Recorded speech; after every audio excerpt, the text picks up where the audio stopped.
Morning all, and welcome back to the Kieran Clavin Racing Show, covering the weekend preview / day 4 of the York Ebor meeting.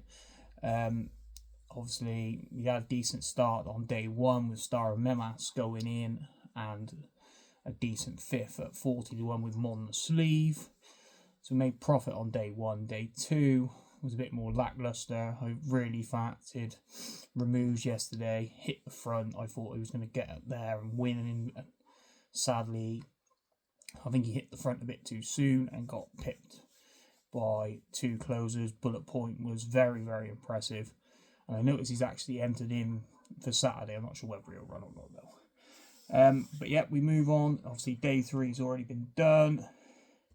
The video is already up if people would like to go and watch day 3, but this video I'm going to cover day 4 on the Saturday's racing, and we start with the Strensel Stakes over 1 mile at 150, where King's Gambit is 9-4 favourite for Harry Cholton and James Doyle. Very good profile, nice to see, but he's been a while since he's won. And at 9-4, I'd be willing to take him on. The horse I'm going to take him on with is John Gosden's Beaumark, who won at the track 2 starts back in a maiden. I know it was only a 4-runner race, and in fact, I've actually put up the second today. Point of Contact runs in the last today, the Friday, so hopefully that go in and boost the form. Beaumark then went over to the Prix de Geest over in France, where he finished disappointing down the field, really. I think he was 11th of 12, so not the best of runs, but comes back here to York, where he's won previously, and I think course form is always key at York. It's been shown over the week, and I think at 9-2, he's a decent play in this race, and taking on King's Gambit, like I said, who haven't won in a while, and it's probably a very short for what form he's had. We then move on to the 225, the Melrose handicap of a 1 mile 6 furlongs, where Tarriant is favourite for Andrew Baldwin, Colin Keane in the saddle for the Jugmont horse. But the one I quite like in here is Many Man for Jim Boyle. Oshie Murphy obviously would normally ride the Baldwin horse if it wasn't Jugmont owned, but Many Man, again, like with previous selections, has the course form. He was 3rd here in May, which is decent form behind Merchant, only beaten 4 lengths, and obviously Merchant's gone on to win at Royal Ascot after that, and then also win at Glorious Goodwin, and looks a decent horse prospect going forward, and only to be beaten 4 lengths by him is not bad at all. His last run at Ascot, he obviously won. That was over 2 miles, and the 3rd Fireblade has come out and won since as well. So that form looks decent, and I think he's got a good chance here of going close. Many Man, and I think he's a decent price as well. He is currently, you can get 12-1 best price. I think that's a decent price each way. I'm currently looking at 4 places as well, so he could be an each way played and nothing. Like I said, he's got the course form. 3rd behind Merchant is definitely not to be discounted. Merchant's a very good horse, and hopefully Many Man can do well. Obviously Murphy in the side as well is a big plus. We then move on to the 3 o'clock, the City of York Stakes, where Rosalian is favourite here at 13-8. Dropping back to 7 furlongs, obviously has disappointed this season, really. Was 2nd, just beaten a nose in the Queen Anne. Obviously got beat as well in the Lockinge, and then was a running on 2nd. Was he 2nd or 3rd? I can't remember. In the Sussex at Goodwood, obviously won by Quinault off the front of 125-1. But dropping back to 7 furlongs, to me, this is a bit of a question. This horse, he likes to be held up. He likes to come late, and I think 7. And every run this season has been over a mile. Dropping back to 7, is it ideal? I don't think so. So I'm willing to take him on, and the one I'm going to take him on with, and this is a massive price, is Quinault of Stuart Williams, Jason Hart in the saddle. 18 to 1. Now, the reason I'm going to back this horse is because every time he comes to York, he seems to win. Like last time out, he ran at York, he won a Group 3, beating Room Service and Lake Forest over course and distance. Lake Forest was in that race. He's also in this one, and he's a lot shorter price than Quinault. The time before that, last September, this time over 6 furlongs. So this horse is definitely adaptable at trip. He won a listed race again. He's just got York form, and so much York form. And the fact that he's beaten Lake Forest last time out, Lake Forest was a short prize too. I remember because I backed him that day, Lake Forest. It was a short prize to win that day and just didn't get there. Quinault was far too good for him. And Quinault's 18 to 1, Lake Forest is 10 to 1. Like, Quinault each way, I know there's only 3 places on offer. I don't think Rosalian will enjoy dropping back in trip, especially if they go helter-skelter from the front. He might just get run off his feet. Never So Brave is interesting, but I'm not so sure at 5 to 2 if I can pull him up. So that's why. And obviously Quinault's in this race as well. Not Quinault. Yeah. No, Quinault's what I'm backing. Kirat, sorry. The winner of the Sussex Stakes is also in here at 16 to 1. Obviously, Quinault is my selection though. Off the front. Hopefully, they won't be able to catch him. We move on to the big race of the day, the Ebor itself. And I fancied one for this for a while, and I know you've got the Mullins. It could be anything horse at the top of the market. Well, I say could be anything. It was third in the race last year. Was it third in the race last year or second? I can't remember. 2 seconds.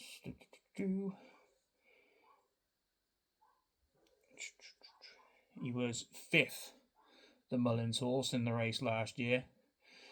And he comes here. Obviously, they have targeted this race again. Colin Keane is booked. But 7 to 2 is far too short in a race like this for me.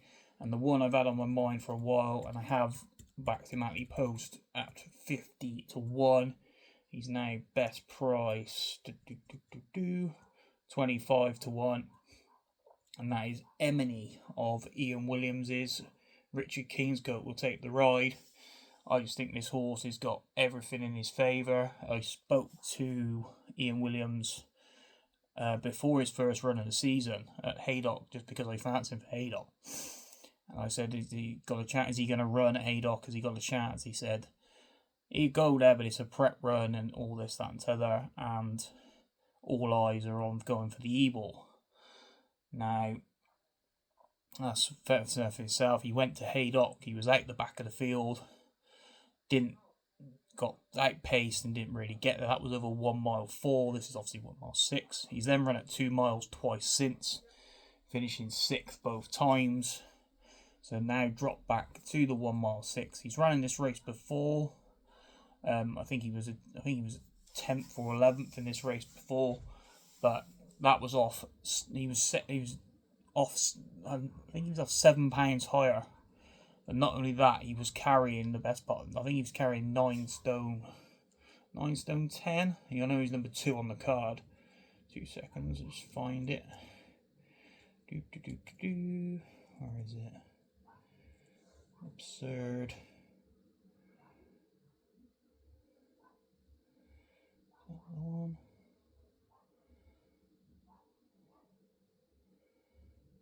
There it is. Sorry about this.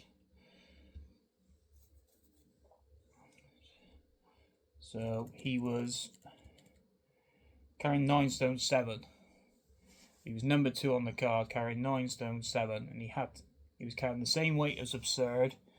He was giving Sweet William, who is now obviously running. He's running today in the Yorkshire Cup, and he's 9 that. He was giving him £5. There's other horses in this race that he was giving plenty of weight to a couple of years ago. And I just think now he's dropped in the weights. This has been the target. They have got one for the gutter in here as well, with Safi booked on board. That obviously was 3rd in the race last year, but I think Emily has been primed and targeted for this race. He also has first time headgear going on as well. first time cheek pieces, so obviously they're trying everything, and I think a huge run is expected. 25 to 1, like, I know I'm on at 50s anti-post, but 25 to 1, you're going to get 5, maybe even 6 place in this race. He's well worth a swing. I think he's going to outrun his odds for sure, and will be there close to the finish. Probably one of my better bets on the card. I really, really like this one at 25 to 1. And then we move on to the 4:10. The sprint over 6 furlongs, the Constantine handicap. Now, Pockley is favourite in here, joint favourite actually with Jubilee Walk at 6 to 1. You've got Two Tribes, who carries top weight after winning 2 big handicaps on the bounce. The horse I like in here is Tropical Storm of Andrew Bolden's, Oisin Murphy in the saddle.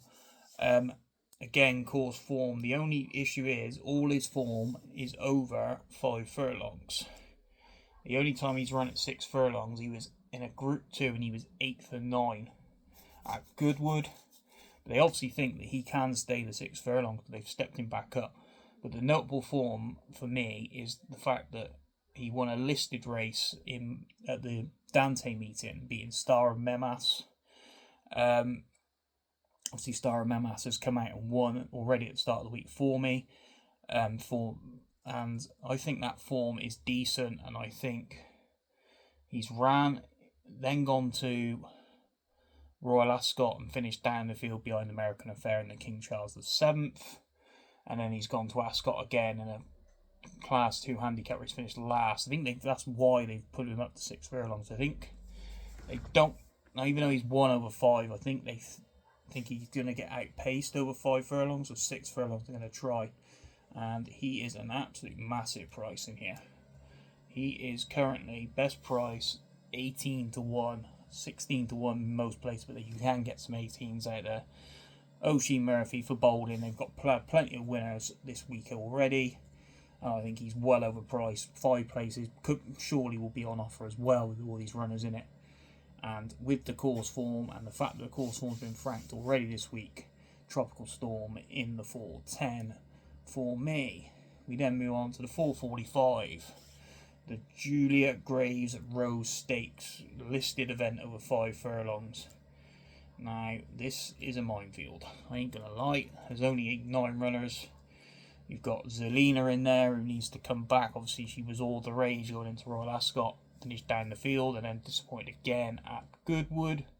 Military Code, he's the same sort of angle. He was all the rage going into Ascot and didn't really fire at Goodwood either.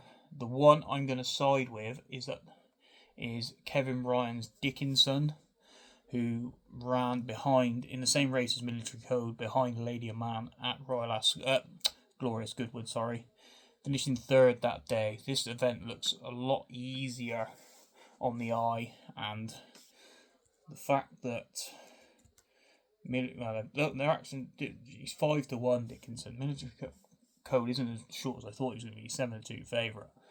But yeah, 5 to 1. Zelina could be, that could be a decent bet at the prices. She's 15 to 2. Now, I'm not going to say that put anybody off the fact that she also gets weight off the boys, but 15 to 2 could be slightly big. But no, I'm willing to stick with Dickinson for Kevin Ryan, who has a decent record at the track with his 2-year-olds. I think this one could do the business as the others disappoint again. And then the final race for the meeting, the Stephen Birch finale handicap with a 1 mile 2 furlongs. And Westridge is favourite in here for John Gosden, Ryan Moore in the saddle. Good win last time out up at, I think it was, I want to say Haydock. Am I getting that right? No, Goodwood, sorry. He won at Goodwood. Well backed on that day as well. Won really nicely under Ralph Haviland that day. There's plenty of old timers in here though. You've got Tony Montana, who I backed in that race at Goodwood. You've got Dark Moon Rising. Thunder Wonder's been seen to run every single week. The one I've come down on, and I'm taking a swing at this, is 16 to 1, and it is the 9-year-old Sir Busker, who will carry joint top weight with West Ridge. And the reason I've come down on this is because this horse's form again at York is outstanding, to be honest. Like, especially over this trip of 1 mile 2. Let's have a look. So we've got to go back as far as 2022. This horse ran in a Group 2 here over this trip and won a Group 2 off 110. He then, his next visit to York, he ran in a handicap off 105 and won again. Class 2 handicap of 105. His next run was a bit more disappointing, that was this season in a Class 2 handicap where he was only 10th of 104. There has to be excuses behind that one, surely. Or you could be getting the fact that he's getting old. But that was off 104. He now comes here off the mark of exactly 100. He was in that race that was behind West Ridge. He's got best part of 18 lengths to find. But the fact that he's come into a track which he likes a lot and a trip that he likes, I just think 16 to 1 is far too big to get away from. And he's dropped in the weights. He's got a chance. And the fact that we are getting, 4 places currently at 16 to 1, I'm willing to take a swing on him. Best bets for Saturday. Eminemy's going straight in there in the Ebor. I really, really fancy Eminem, and the fact that he's now only 25 to 1. The money's coming, like they say. They've got a chance. And the other one that I really like is Beaumark in the first race, the Stretsel Stakes. I really can't be touching King's Gambit at 9 to 4. Beaumark 5 to 4. 9 to 2 now. Best price. I think is a decent bet also for the Gosdens, who are having a few decent winners as well. And that is that. Thanks for listening, guys. I hope you enjoyed the video. As it's a Saturday video, the Naps competition is back for Saturday. If you want to join the Naps competition, simply join my Telegram, drop me a DM of the horse that you found your nap for Saturday running in one of the ITV races. I believe there's 5, maybe 6 races from York, and then there's 2 from Goodwood as well. So plenty there to contemplate. But thanks for listening, guys. I hope you all enjoyed the video, and please like and subscribe to the channel. Let's have a good day's punting today, and happy punting to you all.